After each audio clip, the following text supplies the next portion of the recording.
All right. It is Monday, September 2nd, 2019 at 4:12 p.m. All right, guys. Let's take a look quickly here at my page on Twitter. It's Space River News.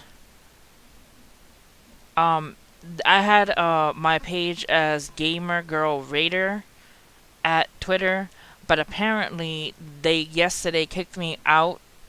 They basically asked me, "Are you a robot?" I'm like, "Oh, of course I'm not a robot." So I answered that I'm not a robot. Then they said, "Is this your phone number?" I'm like, "This is my phone number." Then they said, "I'm gonna send you a text, confirm the code on it," and they never sent a text. And I was like, okay, trying to refresh that, and they never sent the text, and I was never able to confirm my phone number, so I had to make a new profile because they basically locked me out of my old Twitter account. So from this page, I'm not gonna put my phone number at all into the account because um, I don't want it to happen again. I'm just gonna have my email as my contact information. So it's Space River News on Twitter at Space River News. So follow me. I have the link in the description below. And let's take a look at some of this news. Dangerously close to Florida coast. Dorian is still nearly stationary. Tropical storm force winds can be felt 140 miles from the center of the storm. West Palm Beach, Florida is only about 100 miles away. Take a look at this picture. Look how close to the island the eye is. That eye was over the island for hours, just sitting there, and it's still there, hitting the island. So please pray for the people of the Bahamas. They really need all of our prayer, and if anybody can actually get to them, that would be pretty amazing. All right. This says here come the Dorian bands. People in Florida already seeing bands coming over their houses on parts of Florida. Call from resident in Grand Bahama. They're pretty much getting calls from the Bahamas letting them know that they're flooding and that they need help. And then you see here the hour after hour after hour in Dorian, the eye just basically swirling above the island, just destroying that area. My goodness. Alright, let's take a look at the National Hurricane Center. We have Dorian, Hurricane Dorian, with maximum sustained winds of 130 knots or 150 miles per hour. It has decreased, thankfully. Minimum central pressure 938 millibars, located 26.8 north, 78.4 west. Movement west northwest at 1 knot or 1 mile an hour. This storm is moving so slow and is just going to bring devastation to the poor people in the Bahamas. Alright, we have Disturbance 2 with 60% chance of cyclone formation in 48 hours in the Gulf. We have Disturbance 3 with 30% chance of cyclone formation in 48 hours. And then we have Disturbance 1 with 80% chance of cyclone formation in 48 hours. And formation chance to 5 days at high and 90%. This is one of the storms that came off of Africa. And we have to keep an eye on this one to see if it will develop into a hurricane. Let's take a look at the eastern North Pacific. We have Juliet, Tropical Storm Juliet, below Mexico here. Maximum sustained wind to 60 knots or 70 miles an hour.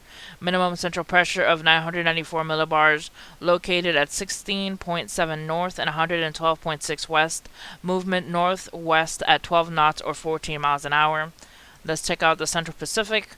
We have no tropical cyclone activity expected during the next 48 hours in the Central Pacific or the Hawaiian area. Let's take a look at the track for Hurricane Dorian. Maximum sustained winds of 150 miles an hour, movement west-northwest at 1 mile an hour, and it will be a major hurricane as it moves at 8 a.m. on Tuesday, 8 p.m. on Tuesday, and 8 a.m. on Wednesday. By 8 a.m. on Thursday, it will be a hurricane, and then it will be below South Carolina and head out to sea in the North Carolina area. at 8 a.m. on Friday, still a hurricane, and 8 a.m. on Saturday, still a hurricane as it passes by possibly Massachusetts and the coast there. We don't know. It's in the cone of uncertainty, as you see here. We don't know if it's actually going to scrape by Massachusetts or if it's just going to go out to sea, but it could possibly hit that area. So the whole East Coast has to be in alert and prepared and ready for the possibility of that. All right, let's take a look at tropical tidbits. They have a notice here. It says Dorian has nearly stalled over Grand Bahama this morning. It is barely drifting northwestward, a horrifying situation for the island. In a game of inches, the fact that it has occurred over the eastern half of the island instead of the western half might be good news for Florida. Though this guarantees nothing, the one major computer model that was showing a direct hit or landfall for Florida has trended offshore overnight, which is also good news.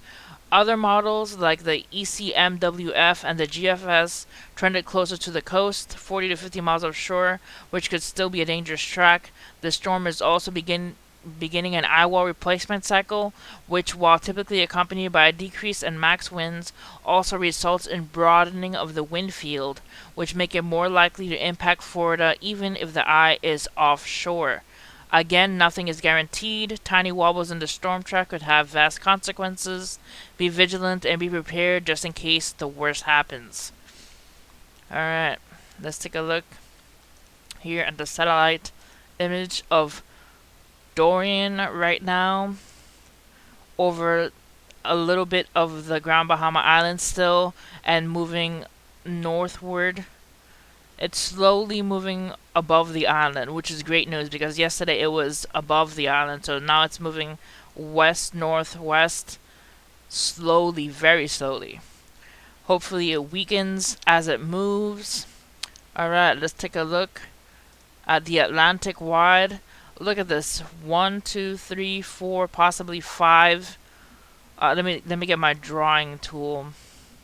So look at this. 1, 2, 3, 4, 5. Look at that. Just stacked up. Just possible areas of interest. Dorian. And let me look at the name of the storm again. Juliet as well. Juliet, Dorian, the disturbance in the Gulf, another storm off in the Pacific, and then another one off in the Atlantic. Disturbance 3. That is pretty interesting. Also, we have some rain coming off of South Carolina and North Carolina, being pushed off by the jet stream into the Atlantic. Let's take a look at off the coast of Africa. Look at the storm that's the disturbance that's in the Atlantic right now off the coast of Africa, but also take a look at what's coming off of Africa. You see that storm right there bubbling up on the coast of Africa? That could push even more storms off into the Atlantic to possibly develop. So we have to keep an eye on these things, be prepared. For those people that were in Puerto Rico and were trying to return their water, don't return your water because the hurricane season peak is just beginning and you could possibly need that water again in a couple of weeks or days. You never know. Alright, let's take a look at the Gulf right now. This is the Gulf. This is the storm developing in the Gulf. It is growing larger. I don't know if it will actually develop into a tropical depression, but it is just getting bigger. So it could possibly bring rains to the Texas coast, parts of Louisiana. Alright guys, stay aware and vigilant there. Alright, let's take a look at their total precipitable water. Total precipitable water.